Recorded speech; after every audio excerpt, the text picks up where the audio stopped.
इस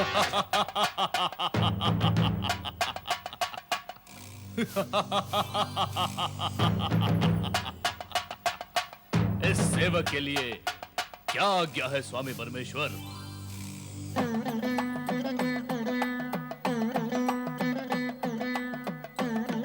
हे असुर, तुम भस्म से उत्पन्न हुए हो, इसलिए तुम्हारा नाम भस्मासुर हुआ। तुम हमारे लिए नित्य नवीन भस्म लाने के लिए उत्पन्न हुए। अवश्य स्वामी परमेश्वर, अवश्य। परंतु ये कार्य बहुत तुच्छ है। मुझे कोई बड़ा कार्य बताएं। पहले तुम ये तुच्छ कार्य सफलतापूर्वक करो, फिर हम तुम्हें उच्च और बड़ा कार्य भी बताएंगे। जैसी आपकी आज्ञा होगी मैं वैसा ही करूंगा।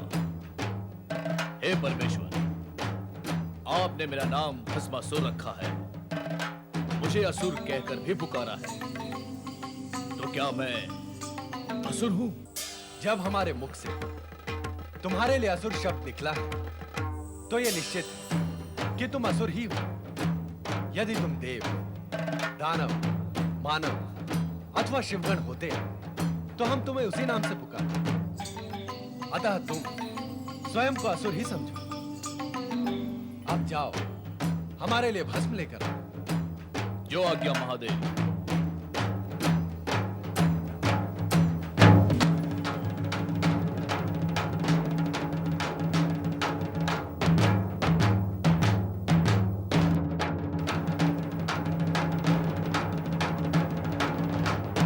यहाँ तो दूर दूर तक कहीं भी शमशान भूमि दिखाई नहीं देती। मुझे परमेश्वर के लिए चिता भस्म कहां से प्राप्त होगी? चलो कहीं और देखता हूं।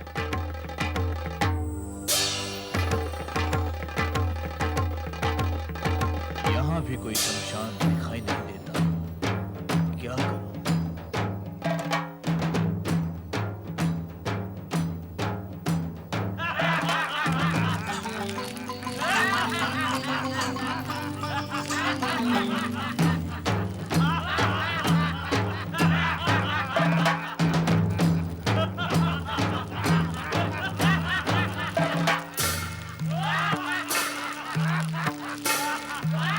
अरे सुनो, यहाँ आसपास कहीं कोई शमशान भूमि है?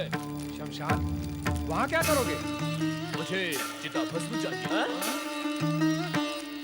चिता भस्म? कौन हो तुम? चिता भस्म क्यों चाहते हो? क्या करोगे चिता भस्म का? मैं भस्मासुर हूँ। मुझे मेरे स्वामी शिव के लिए चिता भस्म चाहिए। वही खोज रहा हूँ। तो तुम असुर हो? तो तुम हमारी जाति के हो? हाँ हाँ, जब मैं असुर हूँ, तुम असुर हो, तो मैं तुम्हारी जाति का हुआ ना? पर इससे किसी को क्या लाभ होगा? लाभ? कैसा लाभ? भैया भस्मासुर, हम हैं तो एक ही जाति के, किंतु इस समय हम घोर संकट में हैं। हमारी दशा अत्यंत शोचनीय है। कष्ट में जीवन बीत रहा है। कष्ट? क्यों है कष्ट? यज्ञ और हवन करने वालों की शक्तियाँ बढ़ रही है ना? तो धर्म की दिव्य शक्ति बढ़ने से हम उनके पास नहीं जा सकते, इसलिए हमारी असुर शक्ति घट रही है। देवताओं, ऋषि मुनियों और मानवों का धर्म और नीति के प्रति इतना अधिक लगाव हो गया है कि उनकी शक्ति के सामने हमारा छल, कपट, हिंसा, क्रोध सभी कुछ व्यर्थ हो गया है। इसीलिए हमें वनों में, गुफाओं में मुंह छिपा के रहना पड़ रहा है। हमें हमारा आहार भी प्राप्त नहीं हो रहा है। केवल वनस्पतियाँ खाकर समय पूरा कर रहे हैं। केवल वनस्पतियां खाकर हम कितने दिन जीवित रह सकते हैं? हम पशु तो है नहीं कि उसी पर आश्रित रहकर सारा जीवन व्यतीत कर ले। बस बस मेरे जाति बंधुओं, बस। इससे अधिक और दुख अब मैं नहीं सुन सकता। तो कोई उपाय करो हमें इस दुख से उबारने के लिए। कहो भाइयों, ये भस्मासुर तुम्हारे लिए क्या कर सकता है? शिव तो तुम्हारे स्वामी हैं। हाँ है। वे बड़े चमत्कारी देवता हैं। उनसे बड़ा चमत्कारी देवता अन्य कोई है ही नहीं। सारा जगत यही कहता है। देव, दानव, मानव सभी इस सत्य को मानते हैं। तो फिर मुझे क्या करना होगा? तुम उनसे ऐसा कुछ वरदान मांग लो जिससे मानव जाति और देवघर में भय फैल जाए। उससे क्या होगा? उससे तुम अजय हो जाओगे और हम निर्भय हो जाएंगे। मैं अजय हो जाऊंगा और तुम निर्भय हो जाओगे। पर कैसे? अपने स्वामी शिव का वरदान पाकर। और कैसे? वरदान पाते ही तुम अजय और शक्तिशाली हो जाओगे। फिर हम सब मिलकर तुम्हें अपना असुर सम्राट बना लेंगे। और हम तुम्हारे सैनिक बन जाएंगे। तुम मेरे सैनिक और मैं तुम्हारा सम्राट, अजय सम्राट। बनूंगा, अवश्य बनूंगा। मैं असुरों का सम्राट अवश्य बनूंगा। किंतु तब बन सकोगे जब अपने चमत्कारी देव स्वामी शिव से वरदान प्राप्त कर लोगे। हाँ, तभी बन सकोगे सम्राट। वो भी प्राप्त कर लूंगा। मैं अपने परमेश्वर शिव से वरदान अवश्य प्राप्त करूंगा।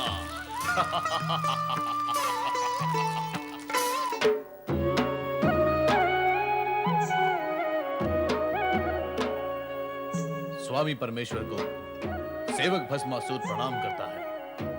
आओ भस्मासुर, भस्म ले आए। आज भस्म नहीं मिली स्वामी परमेश्वर। क्यों? स्वामी परमेश्वर, इस जगत में मनुष्य व असुरों की आयु बढ़ती जा रही है, बढ़ती ही जा रही है। मैं चारों दिशाओं में ढूंढ ढूंढ कर थक गया, परंतु मुझे कहीं भी कोई नई चिता नहीं मिली जहां से मैं भस्म प्राप्त कर सकता। सारे शमशान सूने पड़े। लगता है मृत्यु अपना कार्य नहीं कर रही, इसीलिए प्राणियों ने भी मरना बंद कर दिया है। अब चिंता तो यह है परमेश्वर कि मैं आपकी आज्ञा का पालन कैसे करूं। जितने जन्म होते हैं उतने ही मरण भी होते हैं। जन्म मरण प्रकृति का अटूट नियम है, इसलिए तुम्हें चिंता करने की आवश्यकता नहीं है। ढूंढने पर कहीं न कहीं तुम्हें चिता भस्म अवश्य मिल जाएगी। मैं सारे जगत का चक्कर लगाकर लौटा हूं स्वामी परमेश्वर। भविष्य में भी कोई चिता जलने या उसकी भस्म मिलने की कोई संभावना नहीं है। यदि आप मेरी एक प्रार्थना स्वीकार करें तो भस्म मिलने का उपाय हो सकता है। कैसी प्रार्थना? आप मुझे वरदान दें कि मैं जिस किसी के भी सर पर हाथ रख दूं वो भस्म हो जाए। इससे क्या होगा भस्मासुर? एक तो इससे भस्म की प्राप्ति होगी परमेश्वर, दूसरे वे वृद्ध जो व्यर्थ ही इस धरती पर भार है, मृत्यु को प्राप्त नहीं हो रहे, वे वृद्धावस्था की पीड़ा से मुक्त हो जाएंगे। मुझे वरदान दीजिए परमेश्वर। तथास्तु। अब तुम जिस प्राणी के सर पर हाथ रख दोगे वो भस्म का ढेर हो जाएगा, परंतु ध्यान रहे मृत्यु के समीप पहुंचे और वृद्धावस्था के कष्टों से मुक्त करने के लिए ही तुम प्राणियों पर इसका उपयोग करोगे। निर्दोष प्राणियों पर इसका उपयोग नहीं करना। कदापि नहीं परमेश्वर, कदापि नहीं। आप तो आशुतोष हैं, सभी की आशा को संतुष्ट करते हैं। मुझे तो आशा भी नहीं थी कि आप मेरी प्रार्थना को सुनकर इतने शीघ्र वरदान भी दे देंगे। अब मैं कैलाश पर्वत पर चिता भस्म का ढेर लगा दूंगा। आपकी जय हो परमेश्वर, आपकी जय हो।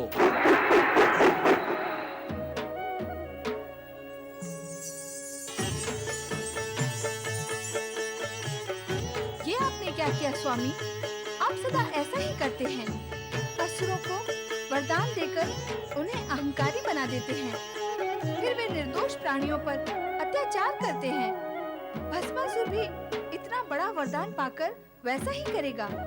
चिंता न करो देवी, भस्मासुर हमारा सेवक है, वो हमारे आज्ञा का उल्लंघन नहीं करेगा। सेवक होने के साथ साथ वो असुर भी तो है स्वामी। और असुर आज्ञा ही क्या, धर्म, नीति, न्याय, मर्यादा सभी का उल्लंघन कर देते हैं। भस्मासुर को इतना बड़ा वरदान देकर आपने अच्छा नहीं किया स्वामी।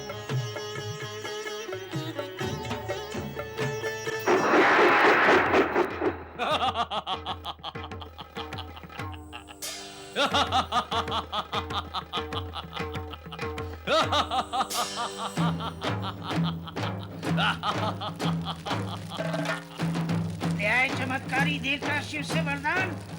लेने गया था तो खाली हाथ क्यों लौटता? हमें विश्वास था कि तुम वरदान लेकर ही लौटोगे।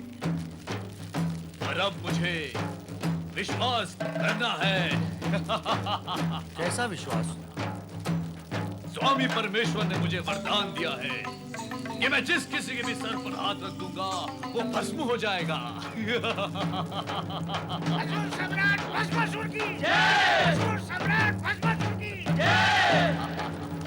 पर असुर सम्राट, आप विश्वास की बात कर रहे थे। जो अभी आपको करना है वो क्या है? हाँ, मुझे वरदान का प्रयोग करना है ताकि मुझे ये विश्वास हो सके कि स्वामी परमेश्वर ने जो वरदान मुझे दिया है उसमें शक्ति है। मैं जिस किसी के भी सर पर हाथ रखूंगा वो भस्म हो जाएगा।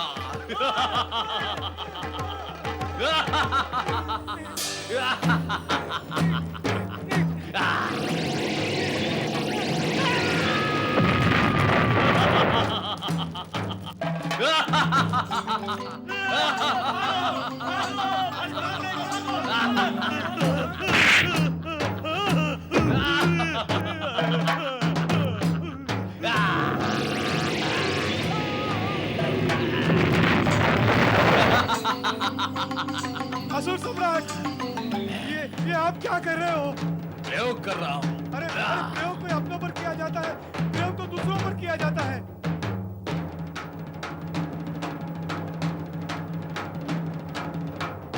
प्रयोग दूसरों पर किए जाते हैं। और नहीं तो क्या, तुम असुर होकर अपने ही असुर भाइयों को भस्म कर रहे हो।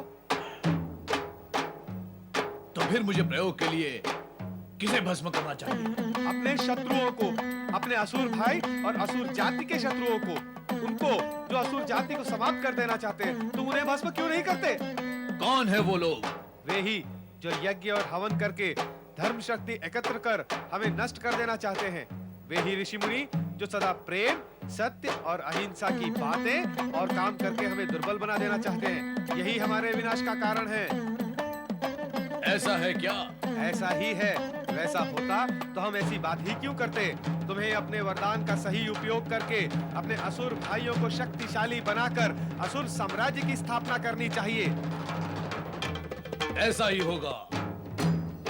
मैं तीनों लोकों में असुरों के शत्रु ऋषि मुनियों को नष्ट करके असुरों का साम्राज्य स्थापित करूंगा।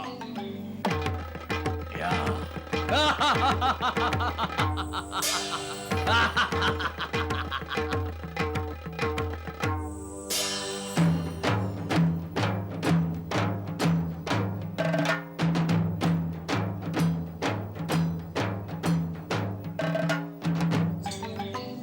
ओम इंद्राय स्वाहा, ओम इंद्राय स्वाहा, ओम इंद्राय स्वाहा, ओम अग्नये स्वाहा।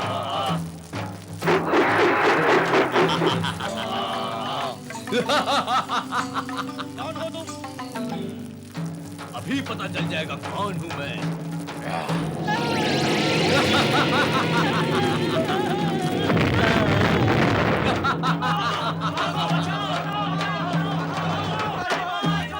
सर्वाभरण भूषितायै स्वाहा, सर्वाभरण भूषितायै स्वाहा, सर्वाभरण भूषितायै स्वाहा, सर्वाभरण भूषितायै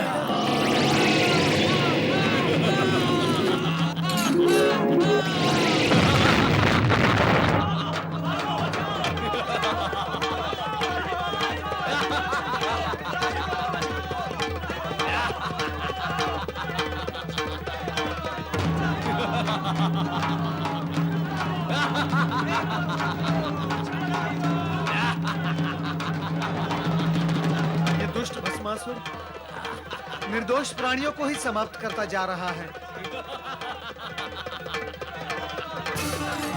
ये भी तो मुनि है, इसे भी भस्म करता हूँ। अरे दी, ये क्या कर रहे हो भस्मासुर?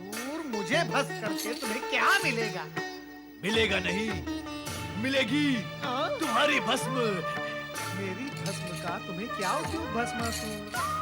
मैं जीर्ण क्षीर्ण दुर्बल काया का दुर्बल प्राणी, मुझे भस्म करके कितनी भस्म प्राप्त होगी तुम्हें? इतनी। सुनो, वही करते रहो जो कर रहे थे। क्या क्या करता रहूं? वही राक्षसों को भस्म करने का कार्य। मोटे मुटल्ले हट्टे कट्टे होते हैं ये राक्षस, उन्हें भस्म करो, चारों ओर भस्म ही भस्म हो जाएगी। हाँ। अरे नारद, क्या तू मुझे मूर्ख समझता है?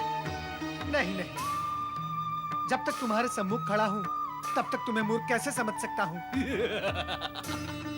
नहीं, तू सामने खड़ा होकर ही मुझे मूर्ख समझ रहा है नारद। नहीं नहीं, इसीलिए तो राक्षसों को भस्म करने की कुमंत्रणा दे रहा है। अरे परंतु मैं तुम सब ऋषि, मुनि, देवगण, ब्रह्मा, विष्णु, इंद्र सभी को भस्म करके तीनों लोकों पर विजय प्राप्त करूंगा। परंतु उससे पूर्व मैं सर्वप्रथम तुझे ही भस्म कर अरे दूंगा। भस्मासुर, सर्वप्रथम त्रिलोक पर तो विजय प्राप्त कर लो, फिर नारायण नारायण।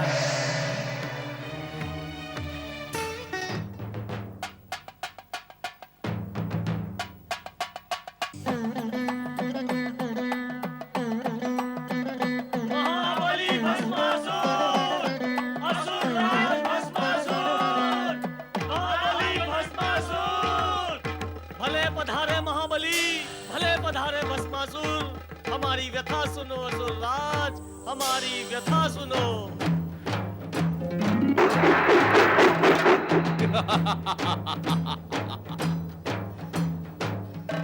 असुर भाइयों, मैंने अपने भस्मक वरदान का प्रयोग करके तीनों लोगों में आतंक ही आतंक मचा दिया है। अब कहो, तुम मुझसे क्या चाहते हो? महाबली भस्मासुर, आपके आतंकवाद से हमारा क्या हित होगा? तो फिर कैसा हित चाहते हो तुम? सारी असुर जाति का हित चाहते हैं हम।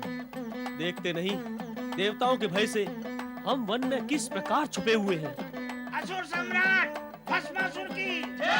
असुर सम्राट भस्मासुर की जय! असुर सम्राट, ये वस्त्र उपहार के रूप में है। और ये है असुर सम्राट की तलवार।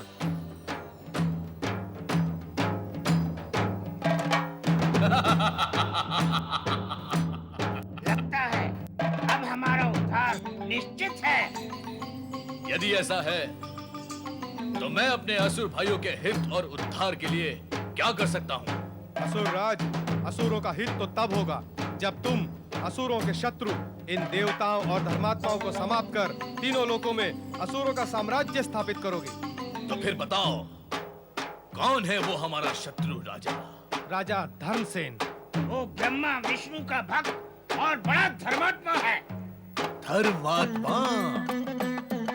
मैं उसका धर्म और उसकी आत्मा दोनों को ही समाप्त कर दूंगा। असुरों के साम्राज्य की स्थापना का कार्य मैं यहीं से आरंभ करता हूँ। देखता हूँ कौन है धर्मसेन। प्रजावत्सल्य न्यायप्रिय महाराजा धर्मसेन की जय। प्रजावत्सल्य न्यायप्रिय महाराजा धर्मसेन की जय। प्रजावत्सल्य न्यायप्रिय महाराजा धर्मसेन की जय।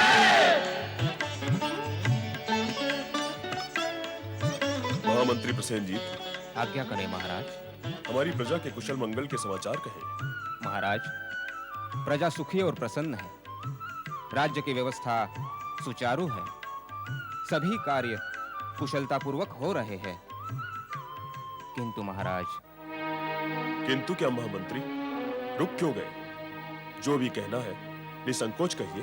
महाराज, अब तक तो राज्य में सर्वत्र शांति ही थी, किंतु आसपास के राज्यों से भयानक असुर भस्मासुर के अत्याचारों का समाचार सुन सुनकर हमारी प्रजा भयभीत हो उठी है। प्रजा शंकित है कि वो हमारे राज्य में आकर आतंक और अत्याचारों से हमें पीड़ित कर सकता है। कदापि नहीं, सर्वथा नहीं। हम अपनी प्रजा को कभी भी पीड़ित होने नहीं देंगे। महामंत्री, आप इसी समय सेना को आदेश दें कि वो भस्मासुर को समाप्त कर दे।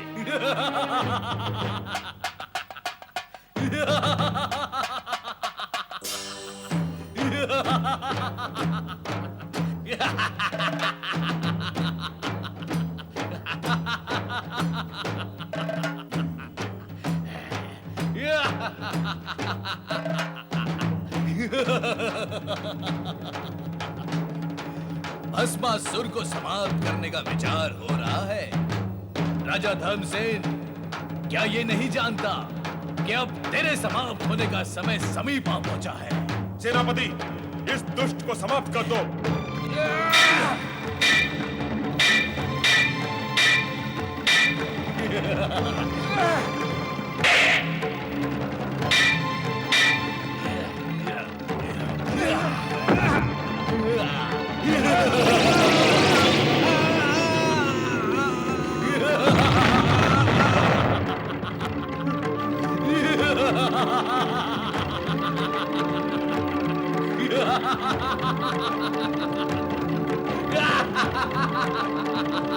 भस्मासुर!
मुझे समाप्त करने का विचार करने वाला राजा धर्मसेन स्वयं समाप्त हो गया और इस राज्य में असुरों का अधिकार स्थापित हो गया। भस्मासुर!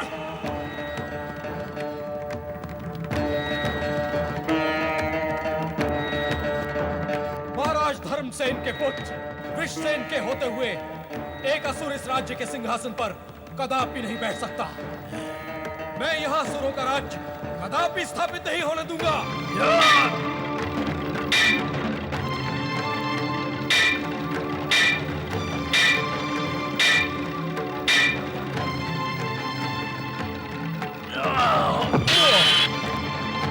स्वामी, स्वामी ये बहुत भयानक दैत्य है। ये अपने वरदान से आपको भस्म कर सकता है, इसलिए यहाँ से भाग चले। इसी में हमारा हित है स्वामी।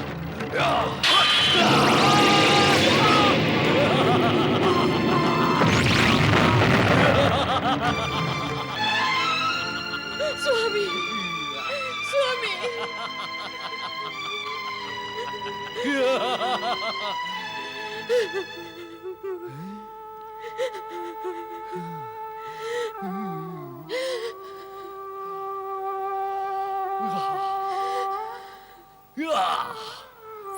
स्वामी, स्वामी, ये क्या हो गया स्वामी? ये क्या हो गया? मैं तो आपको सावधान करने आई थी, किंतु आप असावधान हो गए। इस दुष्ट का कुचक्र चल ही गया स्वामी। इसने आपके प्राण हर ही लिए। अब मैं आपके बिना कैसे जीवित रहूंगी? कैसे?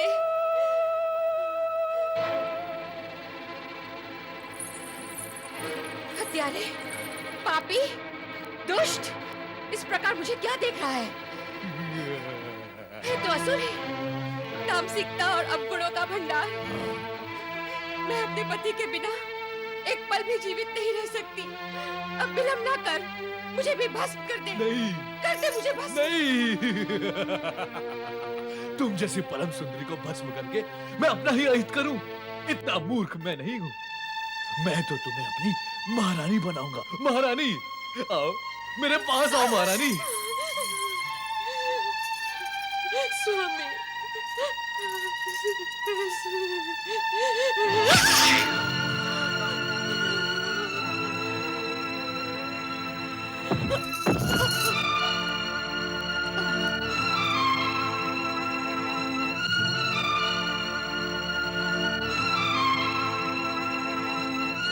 महाबली भस्मासुर की जय। महाबली भस्मासुर की जय। महाबली भस्मासुर की जय। महाबली असुरराज की जय। महाबली असुरराज की जय। महाबली असुरराज की जय। महाबली असुरराज की जय।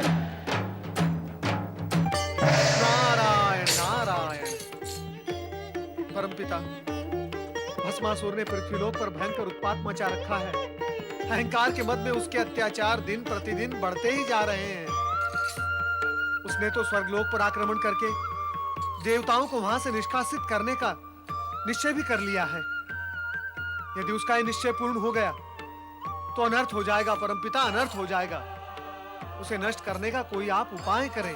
नष्ट तो उसे होना ही है नारद। विनाशकारी प्राणी अधिक समय तक तो पृथ्वी पर नहीं टिकता।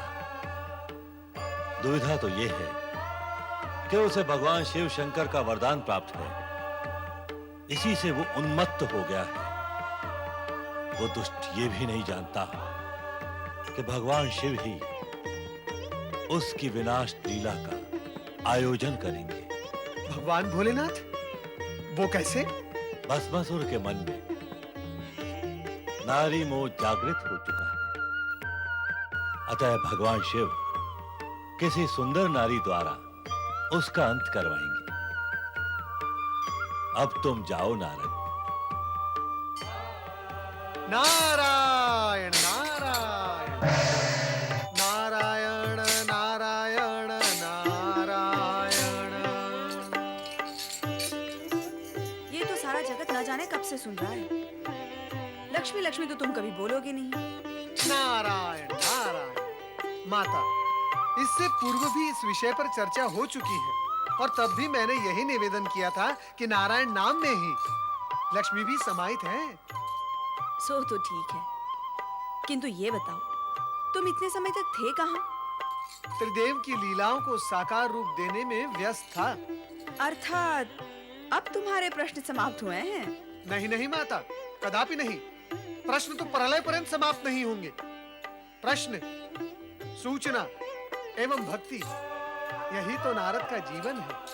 किंतु भस्मासुर के विषय में तुमने हमें कोई सूचना नहीं दी। सुना है कि पृथ्वी लोक पर निर्दोष प्राणियों को भस्म करने का जो भयंकर तांडव उसने मचा रखा है, उससे समस्त प्राणी पीड़ित है। सत्य सुना है आपने। किंतु ये सत्य तुमने नहीं सुना है नारद। सारे जगत को, सारे जगत की भली बुरी सूचनाएं देते रहते हो, फिर ये सूचना क्यों नहीं दी तुमने?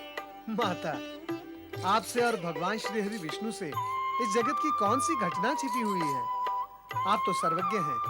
अपनी दिव्य दृष्टि से आप जो चाहें, जब चाहें देख सकते हैं, जान सकते हैं। क्या श्री हरि विष्णु ने इस विषय में आपसे कुछ नहीं कहा? वे यहाँ होते तो कहते। वे अपने भक्तों की रक्षा करने पृथ्वीलोक गए हैं। भक्तों की रक्षा करने के लिए पृथ्वीलोक गए हैं? कौन से भक्तों की? भस्मासुर के अत्याचारों से मेरे देखते देखते कई निर्दोष प्राणी प्राणहीन हो गए, किंतु मैंने तो वहां श्रीहरि को किसी भक्त की रक्षा करते हुए नहीं देखा।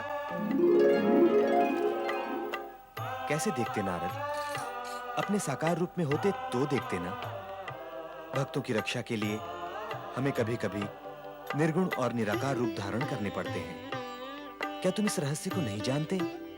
प्रभु, आपके रहस्य और आपकी निराली लीला को जानना नारद के वश में नहीं है। आप तो केवल मुझे ये बताएं कि भस्मासुर को भस्मीभूत करने के लिए आप क्या उपाय कर रहे हैं? परमपिता ब्रह्मा जी का यह कहना है कि भस्मासुर के मन में नारी का मोह उत्पन्न हो चुका है। उसका अंत केवल नारी द्वारा ही होगा। ये क्या रहस्य है? नारद, तुम कहते हो कि ये रहस्य है, किंतु तुम्हें सब कुछ बता देने के पश्चात ये रहस्य कहां रह जाएगा? इसलिए उत्तम यही होगा कि तुम इस रहस्य को रहस्य ही रहने दो। भस्मासुर की महाबली। बंद करो ये जय जयकार। ये जय जयकार हमारे क्रोध को और भी भड़का देती है।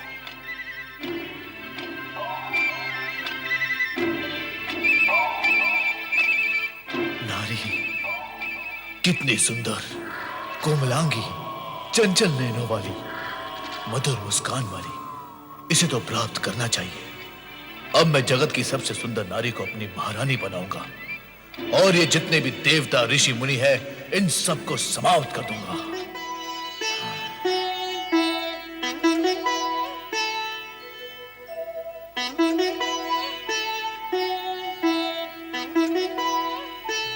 रक्षा करे भोलेनाथ, रक्षा करे भोलेनाथ, रक्षा करे भोलेनाथ, रक्षा करे। क्या हुआ नारद, इतने व्यग्र क्यों हो रहे हो? ये सब आप ही की कृपा का दुष्परिणाम है भोलेनाथ। तो क्या अब हमारी कृपा से दुष्परिणाम भी होते हैं? अवश्य होते हैं, हुए हैं और हो रहे हैं भोलेनाथ।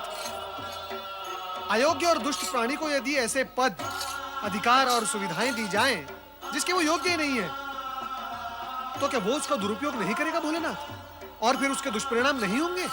तुम किसके विषय में कह रहे हो नारद?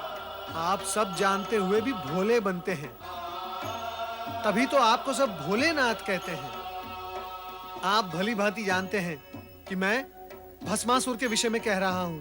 तुम्हें क्या कष्ट दिया उसने? कष्ट? भोलेनाथ, वो मेरे सर पर हाथ रखने चला था। फिर तुमने क्या किया नारद?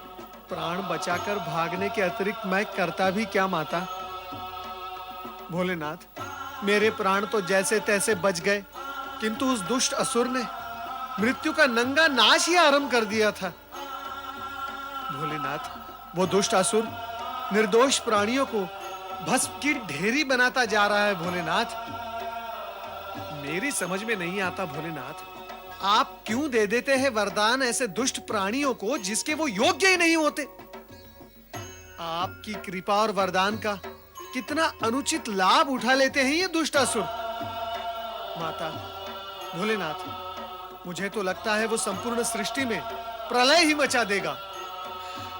मैंने तो पहले ही कहा था कि ऐसा वरदान पाकर यह असुर उत्पात अवश्य करेगा। इस जगत में ऐसा कौन है जिसने वरदान, अधिकार, पद और सुविधाएं पाकर उत्पात न किया हो? सबके सब आप जैसे कल्याणकारी और भोले भंडारी तो है नहीं भोलेनाथ। पता नहीं क्या स्थिति होगी निर्दोष जन की। चिंता न करो नारद, हम शीघ्र ही इस अनर्थ को रोक देंगे। भस्मासुर, तुरंत उपस्थित हो जाओ।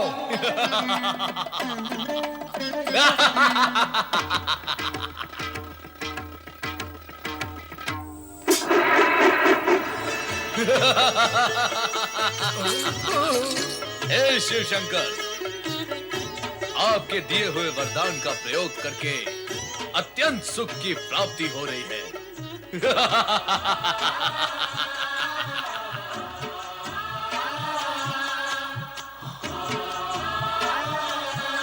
ये सुंदरी कौन है?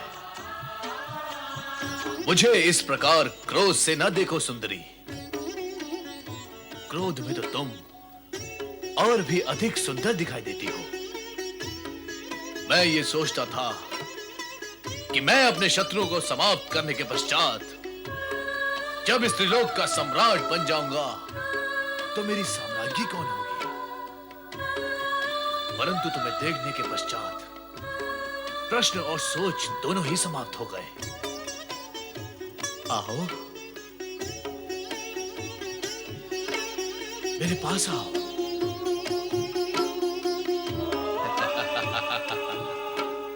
मैं इंद्र को भस्म करके तुम्हें स्वर्ग के सिंहासन पे बिठाऊंगा।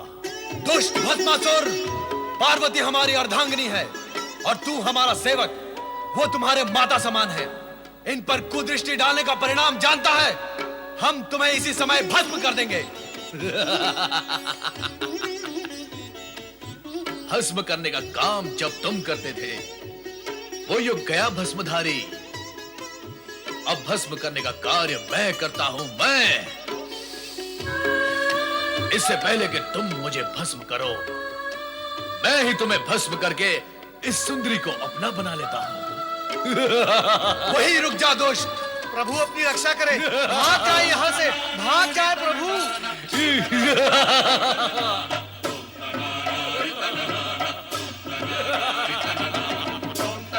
भस्मासुर,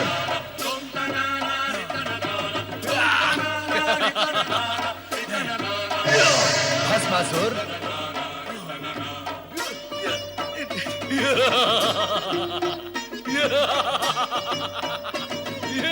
भस्मासुर,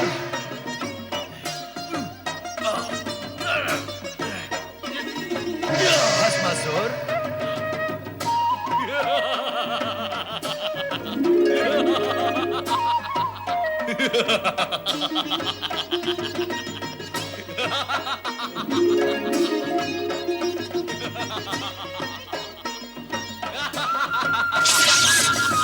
नारायण नारायण।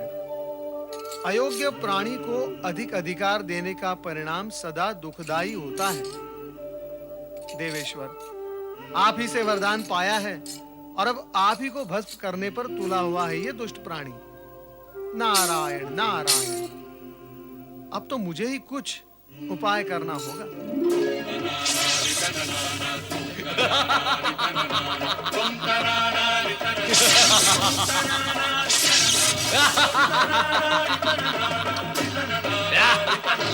रक्षा करें प्रभु, श्री हरि प्रभु हमारी रक्षा करें। नारद, तुम पर क्या संकट आ पड़ा?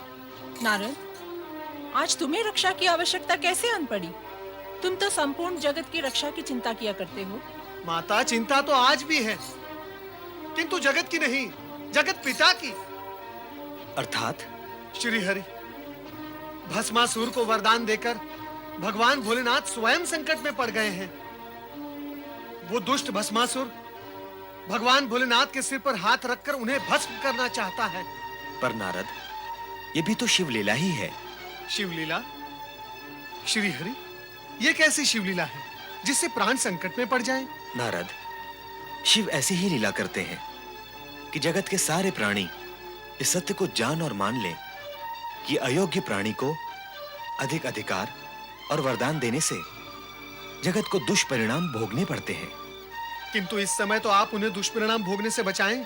स्वामी, आपने सदा ही शिव पार्वती को संकटों और बाधाओं से उबारा है। आप शीघ्र ही उनकी सहायता करें। वो तो करनी ही होगी।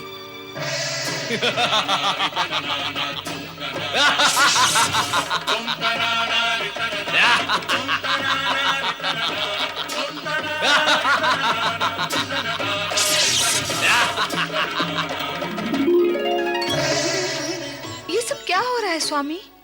कहाँ कहाँ क्या हो रहा है देवी? तीनों लोकों का स्वामी एक दुष्ट, बुद्धिहीन, दुराचारी असुर के सम्मुख इतना विवश, असहाय और पौरुषहीन हो गया है। समय की बलिहारी है देवी, समय की बलिहारी है। हाँ स्वामी, देख रही हूँ समय से हारे हुए बल को, किंतु अब आपकी ये दशा मुझसे देखी नहीं जाती। तो देवी, हमें क्या अपनी ये स्थिति प्रिय लगती है? हम इस अप्रिय स्थिति से स्वयं ऊब चुके हैं। तो फिर विराम क्यों नहीं लगा देते इस स्थिति पर? नहीं, हम अभी ऐसा नहीं कर सकते। ना सही, मैं तो कर सकती हूँ। आप मुझे आज्ञा दें, मैं शक्ति रूप धारण कर उस दुष्ट भस्मासुर को एक क्षण में ही समाप्त कर दूंगी। तुम यदि ऐसा कर दोगी तो हमारे वरदान का क्या होगा जो हमने भस्मासुर को दिया है कि उसे कोई भी नहीं मार सकेगा? यदि तुम्हारे हाथों उसका वध हो जाता है तो हमारी वरदान की महिमा भी समाप्त हो जाएगी। ऐसा हो गया तो जगत के प्राणी भविष्य में हम पर और हमारे वरदान की शक्ति और महिमा पर विश्वास ही नहीं करेंगे। स्वामी, आप तो चारों ओर से विवश हैं। तुम चिंता न करो देवी, हमारी विवशता का शीघ्र ही अंत होगा। कोई ना कोई उपाय अवश्य निकल आएगा। अब तुम शीघ्र ही समाधि स्थल चली जाओ, वहां पर तुम सुरक्षित रहोगे।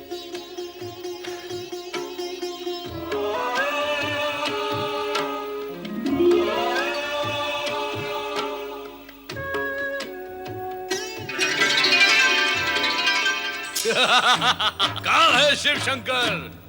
कहाँ है महादेव?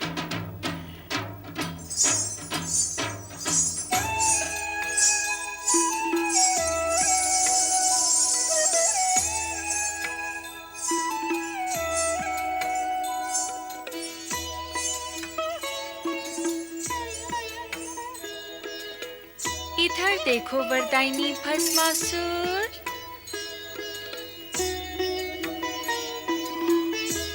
ध्यान से देखो।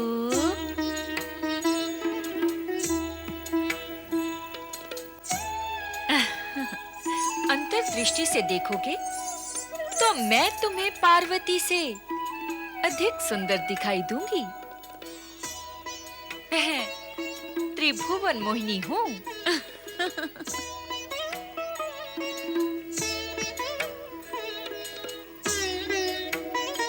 रूप और सुंदरता में मेरी बराबरी करने वाली अन्य कोई सुंदरी इस जगत में नहीं है। मुझे अपनी महारानी बनाकर जगत का सर्वोत्तम सुख भोगो भस्मासुर। मुझसे विवाह करके भस्म करने के इस झंझट से सदा के लिए मुक्त हो जाओ। तुम तो अनुपम सुंदरी हो। मैं तुमसे अवश्य विवाह करूंगा। इसी समय विवाह करूंगा। मैं भी यही चाहती हूँ और तुम भी यही चाहते हो। फिर विवाह में विलंब क्यों? विलंब तो तुम कर रही हो सुंदरी। मैं तो तुम्हें पाने के लिए आतुर हूँ। चलो विवाह करें। तनिक रुको भस्मासुर। हमारी कुलरीति ये है कि विवाह से पूर्व अपने कुल देवता के सम्मुख नृत्य गान करके उन्हें प्रसन्न करना पड़ता है। नहीं तो कुल देवता रुष्ट हो जाते हैं और विवाहित जीवन संकट में पड़ जाता है। नहीं नहीं, हमें संकट में नहीं पड़ना है। हम असुर तो दूसरों को संकट में डालते हैं। बताओ कौन है तुम्हारे कुल देवता और नृत्य कहाँ करना है सुंदरी? आओ।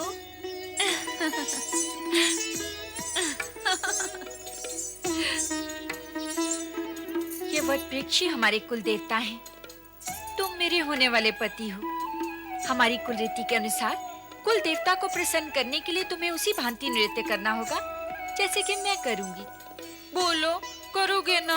अरे तुम कहोगे तो नृत्य क्या, मैं कुकृत्य भी करूंगा। चलो शीघ्र नृत्य आरंभ करते हैं ताकि नृत्य करके हम शीघ्र विवाह कर सके। तो चलो नृत्य गान आरंभ करते हैं। गान? क्या हुआ, रुक क्यों गए? मैं नृत्य तो कर सकता हूँ परंतु गान नहीं गा सकता। क्यों? मेरा कंठ बेसुरा है। यदि मैंने बेसुरा गीत गाया तो मेरे जाति वाले असुर ये समझकर यहाँ पर आ जाएंगे कि मैं उन्हें पुकार रहा हूँ। नहीं, मैं गाना नहीं गा सकता। अभी अभी तो कह रहे थे कि कुकृत्य भी कर सकते हो। कुकृत्य करना तो हमारा कुल धर्म है सुंदरी, परंतु मैं गीत नहीं गा सकता। तो ठीक है, तुम केवल नृत्य करना, किंतु उसी भांति जैसे कि मैं करूं। वैसा ही करूंगा। चलो शीघ्र नृत्य आरंभ करते हैं ताकि हम शीघ्र विवाह कर सकें।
देवादिदेव प्रणाम।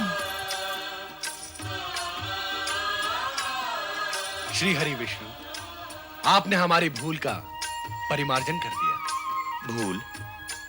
कैसी भूल महेश्वर?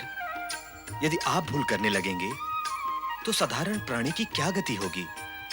और वैसे भी मैंने तो आप ही की इच्छा अनुसार अपने कर्तव्य का पालन ही किया है। श्री हरि, आपने तो अपने कर्तव्य का पालन किया है, पर अब तो भोलेनाथ को भी अपना कर्तव्य करना चाहिए। मेरा कर्तव्य क्या है देवी पार्वती? भविष्य में किसी को भी वरदान देने पर प्रतिबंध लगाना। समाप्त कर दें अब वरदान देने की परंपरा। यह कार्य अब ब्रह्मदेव व श्रीहरि विष्णु को सौंप दें। नारायण नारायण। माता जो दे वो देवता, और देवता देने का कार्य कैसे समाप्त कर सकते हैं? भगवान भोलेनाथ ना परंपरा त्यागेंगे, ना अपना उदार स्वभाव। वो तो भोले भंडारी हैं। अर्थात फिर से कोई कुपात्र निर्दोष जन पर अत्याचार करने आएगा? नहीं नहीं माता, अब भगवान भोलेनाथ केवल सुपात्र को ही वरदान देंगे। सच्चे भक्तों को हानि भी तो नहीं होनी चाहिए। निश्चिंत रहो देवी पार्वती, अब तुम्हें कुछ कहने का अवसर नहीं मिलेगा। अब हम वरदान देने से पूर्व पात्र की परीक्षा लिया करेंगे।